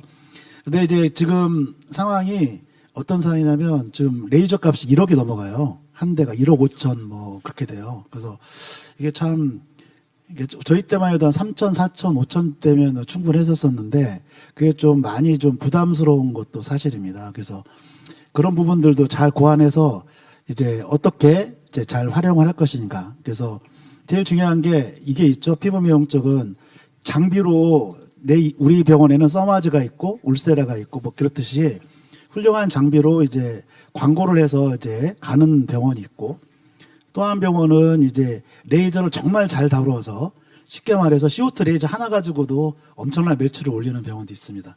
그래서 일단은 뭐 처음에 그래도 일단 포트폴리오는 필요하니까 처음에는 이렇게 좀 텀키 받는 것도 괜찮고, 아니면 아까 말씀드린 컨설팅을 좀 받아서 좀 구매하는 것도 좀 괜찮은 방법인 것 같고요. 두 번째는 이제 레이저 회사가 레이저를 살 때는 망하지 않은 회사의 그 레이저를 사야 됩니다. 그 회사에 어떤 뭐 IPL이라든가 몇 가지 기계가 있는데 성황리에 됐지만 갑자기 사라지는 회사들도 있어요. 그러면 그 기계는 이제 고장나면 이제 못 고칩니다. 못 고쳐요. 그리고 만약에 다행히 이제 많이 팔렸다고 하면 그 중고 이제 하는 그런 곳에 부품들이 있으니까 이제 의료 기사분들 통해 가지고 이제 연명은 할 수 있지만 이제 그런 부분이 한계가 있더라고요. 그래서 기계를 구입을 할 때는 그 회사가 오래갈 회사인지 이제 그런 회사인지를 꼭 알아둘 필요가 있습니다. 그렇게 또 기계도 수명은 있거든요. 그래서 또 적정도 되면은 또 이제 또 체인지를 해야 되겠죠. 그래서 우리 같은 경우는 가성비가 상당히 중요합니다. 이게 지금 보면은 피부 미용 병원 했다가 망하는 사례 중에 하나가 너무 과잉 투자를 해가지고 망하는 경우가 있거든요. 근데 옆에 있는 병원에서 기계를 샀어요. 1억짜리. 우리 병원 안 살 수가 없어요. 여기가 뭐 있어요. 그럼 안 살 수가 없어요. 이제 그렇게 해도 가는 경향이 좀 있어요. 그래서 그것을 좀 잘 생각해서 좀 기계군을 해야 된다. 그렇게 말씀드리고 싶습니다. 저도 질문 하나 있는데 그 저희 규모 말고 그 병원급에서 구입하는 기계들이나 장비는 완전히 차원이 다르지 않습니까? 근데 그런 고가 기계를 결정하실 때 어떤 원칙이 있으신지 하고. 일단 병원급 하려면은 일단 좋은 장비를 들여놓는 어떤 가장 큰 그런 이슈가 있고요. 근데 환자들이 이제 2차 병원급 이상을 간다고 했을 때 그 병원에 MRI나 CT 같은 경우에도 몇 테슬라 어떤 기계가 있느냐에 따라서 그쪽으로 가거든요. 그래서 뭐 CT, MRI 하면은 MRI 같은 경우에도 최소 10몇 억에서 한 20억 넘고 30억 넘는 것도 있잖아요. 근데 그런 걸 갖다가 하는데 사실은 그런 기계를 들여놓으면 웬만큼 다 빠집니다. 그만큼 벌어들이고 환자 수만 많이 늘려놓고 많이 찍으면은 이제 되니까. 근데 저희 병원에 가장 비싼 장비가 28억짜리가 하나가 있는데 그게 바로 하이프 장비예요. 처음에는 그 뭣도 모르고 샀다가 구매를 했다 그것도 이제 리스를 해야 되는데 리스를 안 하고 할부로 했다가 진짜 죽는 줄 알았어요. 그 한 달에 5천만 원 이상씩 그 할부금 갖다 내야 되는 상황인데 그게 한 몇 년 지나니까 또 다 없어지더라고요. 근데 처음에는 하다가 잘 됐어요. 잘 됐는데 갑자기 그 급여에서 비급여로 딱 풀리면서 환자 값이 뚝 떨어지면서 거기다가 이제 성능 같은 것도 그때는 기술이 별로 없었으니까 다루는 것 갖다가 경험이 많이 쌓이고 난 다음에 다시 또 올라와 갖고 지금은 그게 이제 효자 종목이 됐었는데요. 똑같습니다. 그렇게. 근데 저희가 할 때는 보면은 그 가장 중요한 거는 환자들이 먼저 알고 오기 때문에 2차 병원급이나 아니면 큰 그 비싼 장비를 갖다가 이제 들여놓을 때는 가장 그 퀄리티 높은 그 대학병원이나 뭐 이런 데서 하는 장비를 갖다가 같이 들여놓지 않으면은 그 개인 병원에서는 경쟁이 좀 잘 안 되는 어떤 그런 걸로 알고 있습니다. 그래서 또 최근에는 저희 병원에 로봇 수술기를 하나를 들어오려고 하는데 그것도 보니까 최소한 15억에서 20억 정도 되니까 좀 감히 지금 과연 우리 병원에 자궁근종 건수가 몇 건이나 되냐 그 데이터부터 이제 풀어보기 시작하고 그게 합당한지 안 합당한지 지금 계속 좀 선별을 했다가 하고 있는 그런 중입니다. 그 질문이 하나 들어온 게 2차 병원급을 하게 되면서 시드머니 아까 이제 30% 3-4명이 하면 5억씩 뭐 이렇게 얘기를 하는데 법인을 끼고 이렇게 하는 시드머니를 모아서 하는 경우는 어떤지 이걸 의견을 좀 물어본 분이 있는데 그게 좀 법적으로 불법사항이나 그러지는 않는가요? 불법사항은 아닌데요. 예. 의료법인을 내주지는 않습니다. 그 시하고 구청에서 아예. 네. 지금은 거의 이제 수원시만 해도 의료법인을 갖다가 만들기가 너무 힘들고요. 만약에 이제 투자가 가능하다 그러면 MSO 방식으로 해서 간접 투자 방식으로 이렇게 들어가는 방식이 있는데 그거 아니면은 그렇게 하기는 되게 어렵습니다. 네. 그건 좀 어렵다고 보시면 될 것 같고요. 네. 제가 의료 장비 관련해서 뭐 제가 경험했던 노하우들을 잠깐 말씀을 드리면 아마 페이닥터로 근무를 하시면서 개원을 하는 경우들이 많잖아요. 그래서 이제 페이로 근무하실 때 근무하시는 병원에 각 방마다 어떤 의료 장비나 또는 뭐 이런 기자재 등 하다못해 뭐 소소한 것들까지 이런 게 들어가는지를 개원을 생각하신다면 미리 리스트업을 좀 한번 해 주시는 게 좋을 것 같습니다. 그래서 이 방에는 어떤 기자재들이 들어있구나 이런 식으로 확인을 해 주시고, 두 번째로는 뭐 중고냐 또는 새 제품이냐 뭐 차이가 있을 수는 있는데, 저 같은 경우는 아무래도 이제 뭐 주력인 내시경이나 초음파는 새 장비를 구입을 했었고요.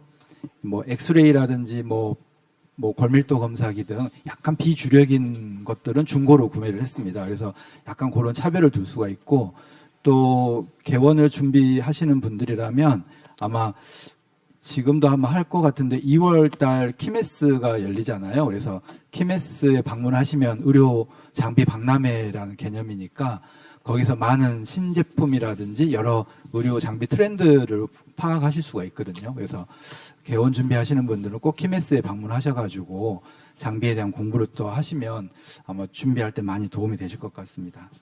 네, 그 다음에 다음 꼭지로 이제 넘어가서 이렇게 지금 오늘 구성을 보면요, 저는 단독 개원이고 그 우승민 선생님은 단독 개원 혼자 원장에 그 다음에 봉지기 선생님, 네, 그 다음에 여기 그 윤중원 이사님은 그 공동 개원이고요. 이런 식으로 해서 지금 어떻게 보면 또그 피부 미용도 있고 병원급 이렇게 해서 다양하게 있는데요. 이게 이제 아까 말씀드렸던 대로 저는 이제 단독 개원하니까 속은 편하죠. 예, 혼자. 근데 몸이 피곤합니다. 그리고 특히 이제 여기 경기도 의사에 일을 하고 있으면서 한 명 더 두고 해야 되겠다는 생각하는데 이제 그게 지금 여의치는 않은데요. 지금 제가 지금 병원을 구조를 그 2명이 할 수 있는 구조로 인테리어를 할 때 그렇게 해놓았거든요. 그 이유가 언제고 경쟁 병원이 주위에 들어올 거라는 생각을 하고 있기 때문에 2인 체제로 언제든지 갈 수 있다라고 해서 했는데 지금 다 창고로 잘 쓰고 있습니다. 그래서 창고가 많은 병원인데요. 그래도 지금 계속 그 같이 한다는 생각을 하는데 이제 시간적 여유가 생기는 거는 있지만 이렇게 고정 비용이 늘어나거든요. 만약에 이제 이게 개원 그 봉지기 선생님이 있거나 2명, 3명이 되면 되는데, 또 하나가 그 공동 개원은 항상 하지 말라는 얘기를 엄청 듣고 있어요. 근데 아주 성공적으로 공동 개원을 잘 하고 계시고, 아까 장비나 이런 것도 리스트업이나 이런 걸 2분이 하니까 이게 여러 분이 하시면 좋은 점이 이렇게 업무를 나눠서 할 수 있는 점이 있고, 그 인테리어도 직접 하신 걸로 알고 있거든요. 목수 한 분 두시고. 그래서 하는데 공동 개원했을 때 실패하는 요인들이나 이런 게 몇 가지 얘기는 되고는 있는데, 또 어떻게 잘 그 해가고 계신지 한번 얘기를 해주시면 감사하겠습니다. 네, 저는 공동 개원을 하고 있고, 저희가 지금 저는 개원한 지가 이제 13년 차거든요. 근데 같이 개원했던 저희 후배분과 같이 개원을 했었는데 지금도 13년째 잘 같이 운영을 하고 있습니다. 뭐 서로 그 이렇게 뭐 실패하는 요인들 뭐 여러 가지가 많기 때문에 여기서 다 설명할 수는 없지만, 그냥 저희만의 장점이라면 그냥 서로 더 같이 일을 더 열심히 하자는 주의고, 또 뭐 여러 가지 수익 배분이나 이런 것도 그냥 5대5로 딱 공평하게 하기 때문에 뭐 열심히 일하고 이렇게 나누고 뭐 큰 불만 없이 잘 지내오고 있는 것 같습니다. 그리고 또 뭐 잘 아시다시피 공동 개원을 하게 되면 약간의 뭐 시간적인 여유라든지 또 뭐 리프레시 할 수 있는 시간도 가질 수도 있고, 또 어떤 어려운 상황에서는 같이 또 서로 힘을 합쳐서 상의를 하면서 해결하기 때문에 이런 면에서도 장점이 있고, 그래서 뭐 가능하다면 뭐 공동 개원도 결코 나쁘지 않은 것 같습니다. 그래서 하시게 되면은 뭐 서로 양보하면서 아마 잘 다독거려 가면서 해주시면 뭐 크게 잘할 수 있지 않을까 이렇게 생각이 듭니다. 원래는 이제 공동 개원할 때는 그 깨질 것을 대비해서 원래는 그것도 그 동업이 깨지는 거에 대비한 어떤 계약서도 필요하다고 하는데, 그런 게 이제 그 법조계 쪽에 물어보면 이렇게 있다고 하더라고요. 근데 이제 그런 게 없어서 나중에 병원이 잘 될 때는 문제가 안 되는데 안 될 때는 이렇게 그 뭐 또 다른 방법도 하나 있긴 하던데, 우리가 이제 이렇게 깨질 때 대비해서 해야 된다고도 뭐 얘기가 나오고 있더라고요. 그래서 그런 면이나 이런 게 한 것 같고요. 또 단독 개원에 그 봉지기 선생님을 이제 두시고 하시는 분은 또 어떤 고민이나 또는 장단점, 네. 시간적 여유는 분명히 있습니다. 네. 예, 개업을 혼자 먼저 시작하고 그 다음에 봉지기 선생님들을 이제 쓰고 있는데요. 아무리 이제 훌륭한 저희 봉지기 선생님들은 제 친구들이니까 워낙 자기 병원처럼 해주고 정말 고맙게 생각하고 있고요. 근데 그럼에도 불구하고 환자 쏠림은 어쩔 수가 없습니다. 환자도 쏠림이 있고, 그리고 아무리 환자 진료 부분에 대해서 정말 그 저만큼 잘 봐주고 있어서 그 부분에 대한 스트레스는 다른 원장님들처럼 없고 다 오래 근무하고 계시는데요.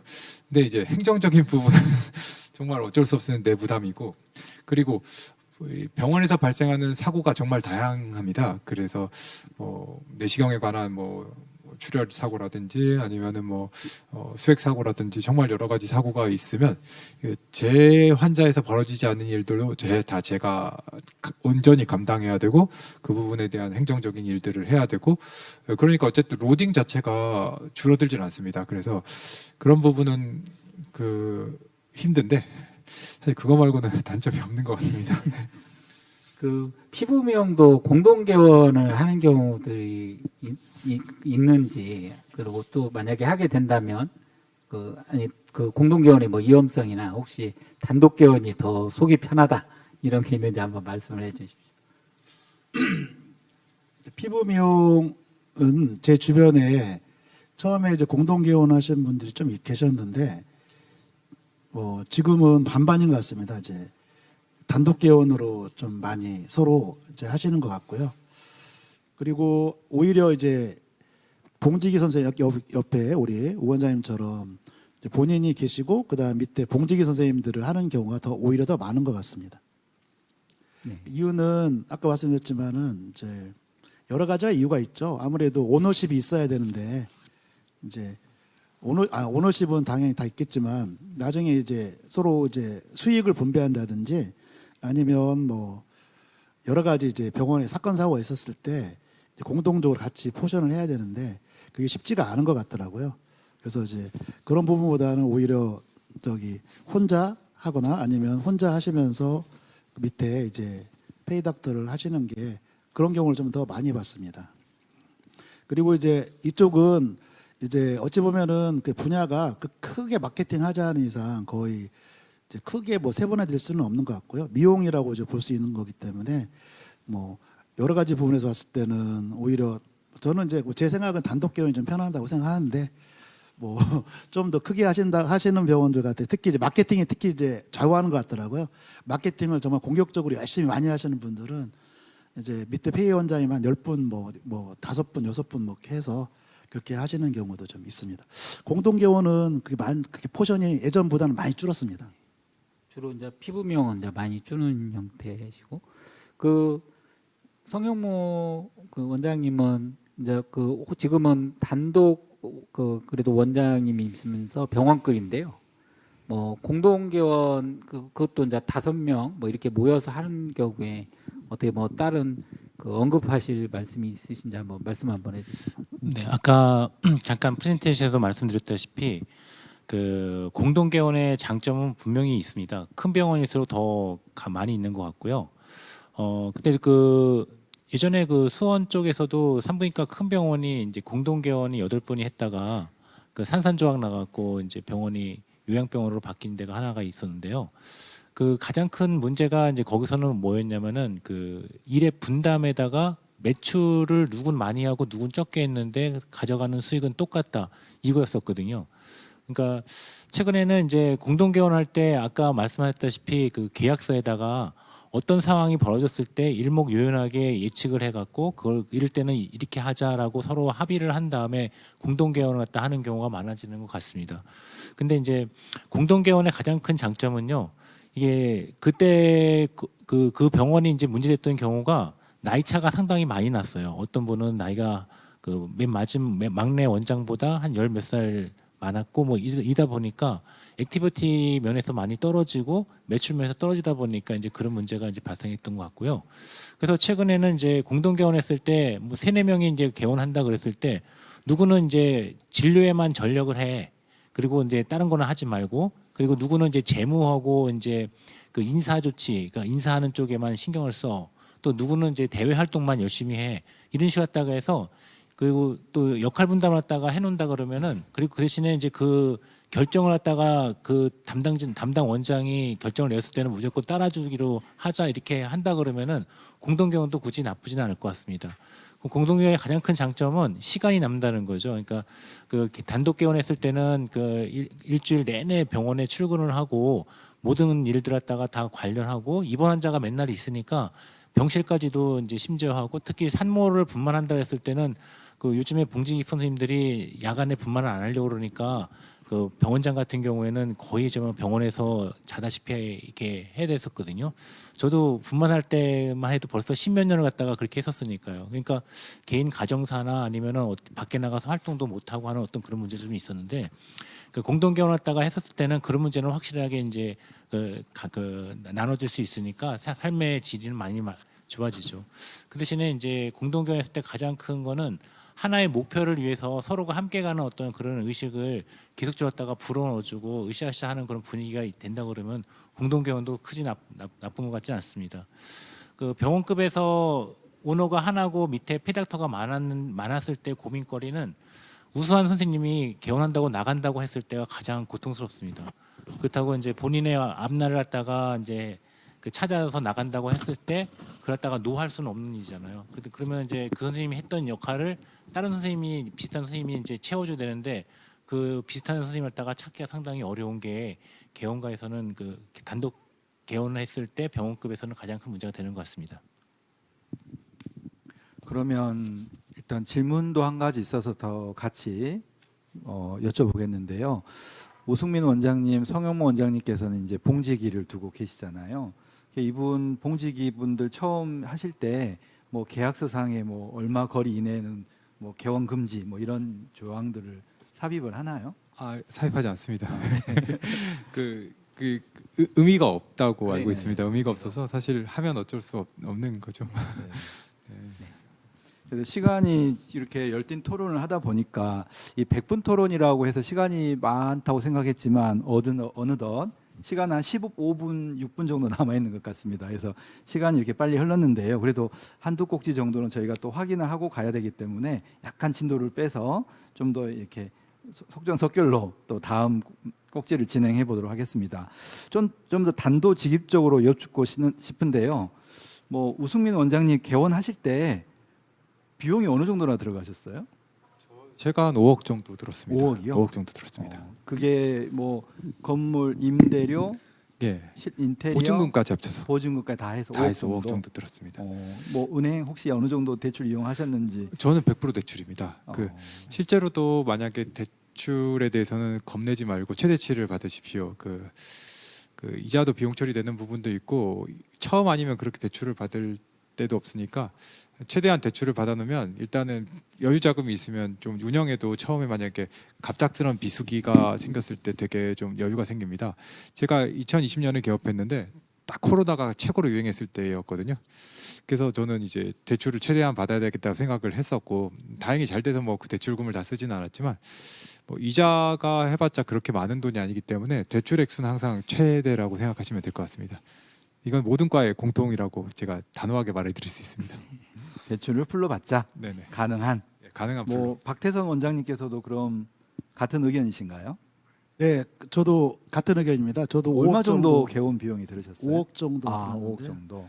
5억 들었는데 또 레이저 하다 보니까 제가 그동안에 모아왔던 2억도 다 까먹고 근데 좋았던 점은 이게 갑자기 위기 상황이 됐을 때 누구에게 돈 벌리기가 쉽지가 않거든요. 근데 바람직스럽게는 그런 위기 상황이 안 온다고 처음 개업했을 때요. 없었으면 좋겠다는 희망을 갖지만 꼭 옵니다. 어떻게든 만나기 때문에 그럴 때 아쉬울 때 좀 실탄이라고 표현하죠. 현금이 좀 필요한데 아까 우리 원장님처럼 미리 좀 확보를 해놓는다면 그런 부분에서 좀 더 이렇게 안정적으로 좀 할 수 있다고 생각합니다. 그래서 물론 요새는 또 그 대출의 규모가 많이 줄었다고 하더라고요. 하지만 이제 가능하면 좀 최대한 현금을 확보해 놓는 게 좋다고 생각합니다. 풀로 받자. 소근호 부회장님은 개원 비용이 얼마나 들으셨어요? 저도 그 정도 비슷하게 아, 드는 5억 것 정도? 같습니다. 네. 다 은행 대출을 많이. 네, 그렇죠. 예. 일단 받을 수 있을 만큼 풀로 받는 게 저희한테 개원할 때 도움이 그리고 되겠군요. 더더욱 중요한 게 여유자금 가지고 있는 게 이게 아무리 그 개원 처음 하고 나면 목을 좋은 데를 잡아도요. 절대 광고하지 않으면 알지를 못합니다. 그래서 광고 비용이 계속 하루에 환자 30명, 40명 보는 거에 목을 빼고 있거든요. 근데 그래서 가만히 있기에는 그렇고 광고를 이제 뭐 다음 주제이긴 한데 결론은 여유자금이 없으면 광고를 계속 주저주저 하게 되는데 결론은 광고도 중요하거든요. 갖고 이제 광고를 하게 그때 여유자금을 이제 투여를 해서 한 아까 3개월이나 4개월치 그 운영 비용 그냥 그 마이너스가 날 걸 생각하고 고정 비용 들어갈 거를 가지고 있어야 되는 것도 중요한 것 같습니다. 그래서 지금까지 우리가 입지를 선정하고 거기에 해당을 하면 인테리어를 하고 동업을 어떻게 할 것인가 이야기를 해보고 또 의료 장비 선정은 어떻게 할 것인가 이렇게 해서 비용은 얼마 정도 들었는지에 대해서 각각 우리 원장님들의 의견을 들어봤는데요.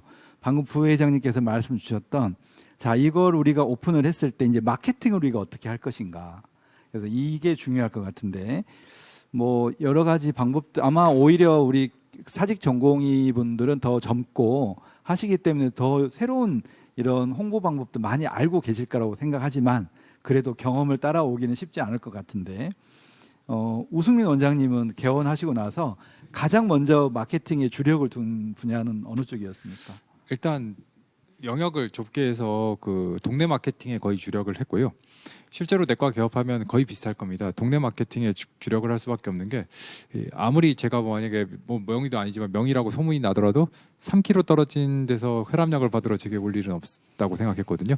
그래서 실제로 저는 시장 입구에 개업을 했기 때문에 그 시장에서 쓰는 이제 뭐 카트라든지 뭐 물수건이라든지 뭐 수건 뭐 이런 것들 위주로 이제 실생활에 도움이 돼서 오랫동안 쳐다볼 수 있는 것 달력 그리고 마을버스 이런 것 위주로 했고요. 그리고 달력 마을버스요? 예 그리고 제일 중요한 게 이게 피드백입니다. 피드백. 내가 뭐 물론 이제 홈페이지도 하고 뭐 하는 거 다 했습니다. 그냥 뭐 네이버도 하고 무슨 블로그도 하고 다 했는데 중요한 건 피드백인 것 같습니다. 피드백을 해보고 그거 보고 왔다는 사람이 전혀 없으면 좀 교체를 하는 게 좋고요. 사실 그리고 이건 의외로 제가 이 지하철 광고랑 마을버스는 계속 유지합니다. 보고 오는 사람도 별로 없거든요.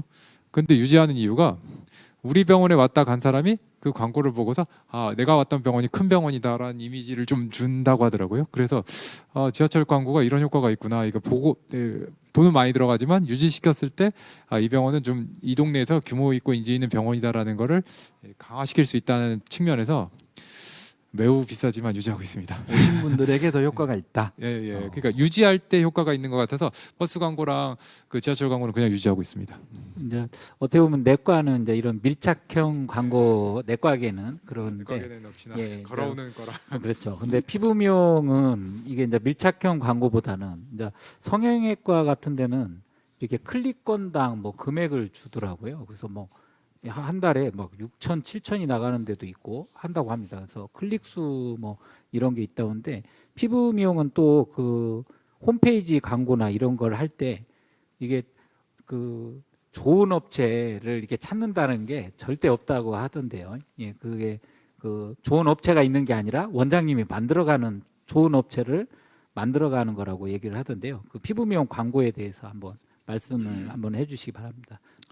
제가 활동하고 있는 대한미용의학회가 한 10년 전쯤에 한번 마케팅에 대해서 한번 학회를 한번 연 적이 있었어요.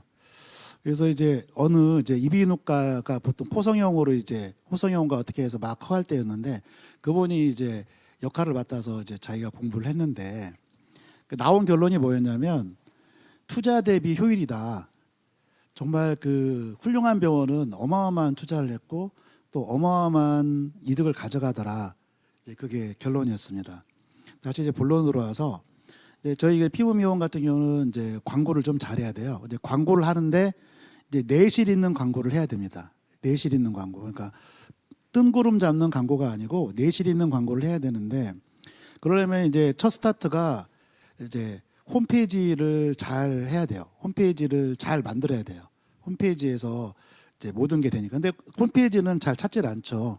그래서 이제 클릭한다든가 뭐 이렇게 뭐 키워드를 한다든가 이제 그렇게 하는데 대부분 잘 나가는 병원들 가서 보고 있으면 지금 굉장히 홈페이지가 굉장히 뭐 흠잡을 수 없이 너무 잘 만들어 놨습니다. 교과서, 여러 가지 교과서가 이미 다 들어가 있을 정도로 그렇게 아주 세심하게 잘 만들어 놨고요. 또 하나는 이제 블로그를 좀 하는데 이제 뭐 특히 강남 쪽의 이제 원장님들 같은 경우는 블로그에 굉장히 목숨을 걸더라고요. 블로그를 만들 때 최선을 다해서 만들고 그다음에 진실성 있는 이제 하죠. 대부분 나머지 것들은 아마 유사한 업체에게 맡겨서 아마 이렇게 하시는 광고일 거예요. 그러니까 안 하는 것보단 나은데 이왕 할 거면은 그게 진실성 있는 것으로 무장한 상태에서 노출을 해야 된다. 그리고 이제 아까 말씀드렸던 유튜브도 열심히 또 열정적으로 또 찍고 있고요. 현재 트렌드는 그런 것 같고요. 그러면 광고를 따져놓고 봤을 때 이제 온오프 라인이 있습니다. 온라인과 오프라인이 있죠. 아마 그 8대 2 정도일 거야 아마. 그 온라인이 상당히 중요한 부분을 차지하고 있거든요. 그래서 보여지는 모습에서 네, 좀 잘 해야 될 부분이 있고 그렇다고 해서 오프라인을 소홀히 하면 안 됩니다. 오프라인은 뭐 아파트 전단지 광고도 되고 네, 주변 선에 있는 버스 광고도 될 수 있고 지하철 광고도 될 수 있죠. 그런데 이제 이게 중요한 게 이렇게 한번 해서 실패한다 모르겠지만 어느 정도가 이제 유지가 되고 있다고 하면 그 다음부터는 이제 좀 피드백을 좀 해줘야 됩니다. 그래서 처음에 경험이 없을 때는 이제 훌륭한 마케터를 찾아서 만나는 게 중요한데 다들 뭐 훌륭하다고 말하는데 누가 누군지는 모르잖아요. 이제 방법은 이제 한 분 한 분 서로 계약해서 이제 찾아가야겠죠. 이제 그렇게 해서 이제 어느 정도가 되면 그 다음부터는 이제 마케터하고 제일 좋은 방법은 원장님이 이제 이런 식으로 이제 마케팅을 진행을 하겠다. 그래서 너희들에게 이제 술기를 좀 너희들이 좀 가진 기술력이 있으니까 그렇게 좀 광고를 해다오 하는 식이 좋을 것 같습니다. 실제 저는 이제 뭐 기업 한 15년차 되니까 아마 그 정도 레벨은 되는 것 같습니다.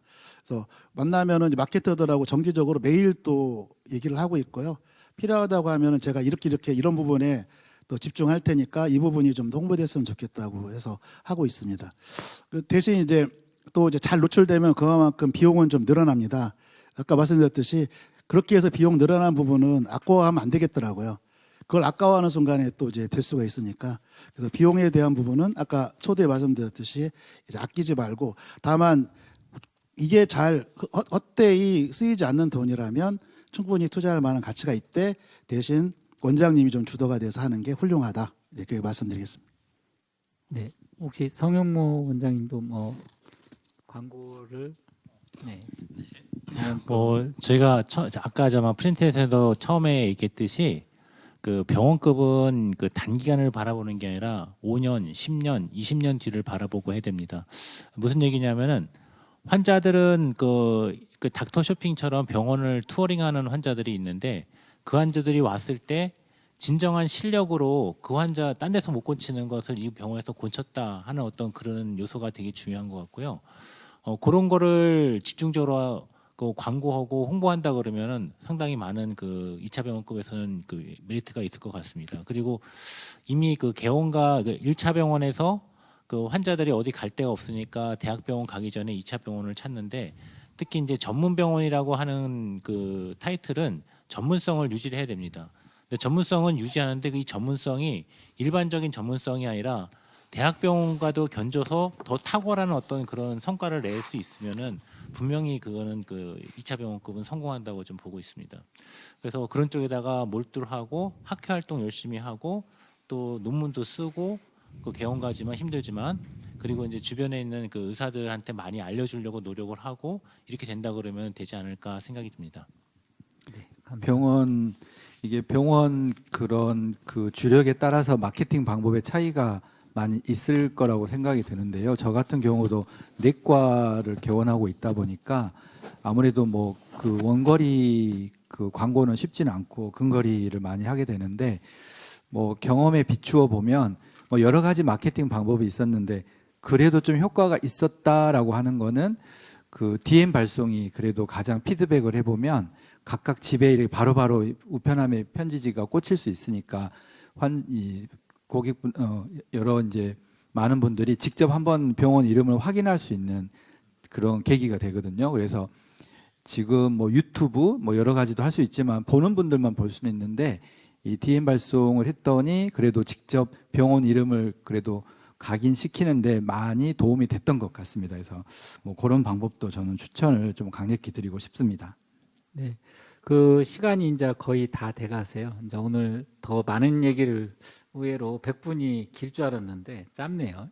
이제 질문 몇 가지 들어온 건데 아까 뭐 냉난방을 인테리어 별도로 계약하는 것보다 함께 하냐 제가 아까 얘기했었는데요. 그냥 함께 하는 게 낫겠다라는 의견이고요. 뭐 따로 할 수 있을 때 특히 이렇게 설치 날짜를 잘 맞춰야 된다라는 얘기를 해주고 싶고요.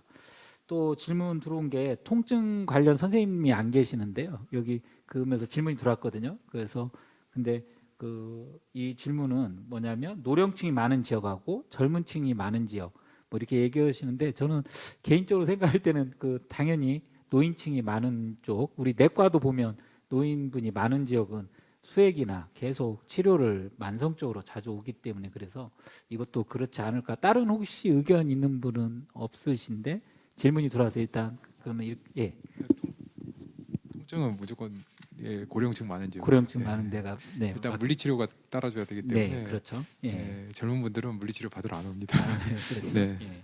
그리고 이제 또 사직 후에 미용을 같이 일하고 계시는데 뜻이 맞아서 지분을 넣고 계속 일하고 싶다고 했을 때 이걸 오랫동안 어떤 방식으로 가야 롱런을 할 수 있을지 얘기를 하셨습니다. 근데 이게 보면 내과도 이렇게 둘이 같이 할 때 소화기 선생님하고 다른 파트 만약에 내분비나 순환기 이렇게 만나면 좀 잘 깨지는 경향이 있긴 하던데요.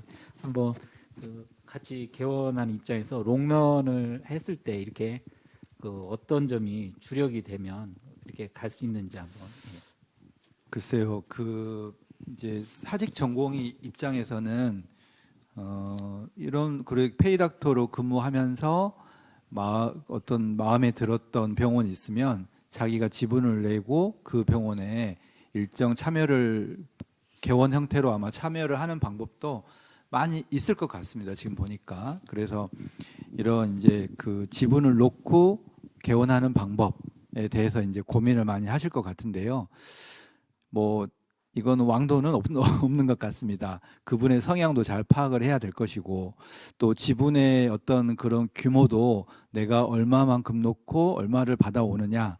근데 또 실제 지분이 뭐 6대4, 7대3 이러면은 실제 어떤 병원의 운영권 같은 경우는 7을 가지고 있는 원장님이 주도를 하시기 때문에 내가 실제 같이 참여를 한다 해도 약간 뭐 완전 오너는 아닌 약간 반 개원 뭐 반 페이 뭐 이런 형태가 또 될 수도 있고 여러 가지 장단점이 있을 것 같습니다. 그래서 뭐 저희가 섣불리 어떻게 해야 된다라고 설명하는 건 어려울 것 같고요. 일단 처음에 개원을 하실 때 동시에 개원을 한다 그러면 서로의 어떤 뭐 좀 뜬구름 잡는 얘기일 수는 있지만 그래도 서로 좀 신뢰가 있고 잘 아는 지인과 함께 개원을 하고 또 개원을 한다면 뭐 조금 양보할 수 있는 건 양보하면서 이렇게 친하게 지내면서 같이 간다면 이렇게 오히려 롱런하지 않을까. 일이 뭐 이렇게 뭐 1,000원, 2,000원에 구별하지 않고 그렇게 지내시면 뭐 일보 후퇴가 이보 전진이 되지 않나 이렇게 생각이 듭니다. 네.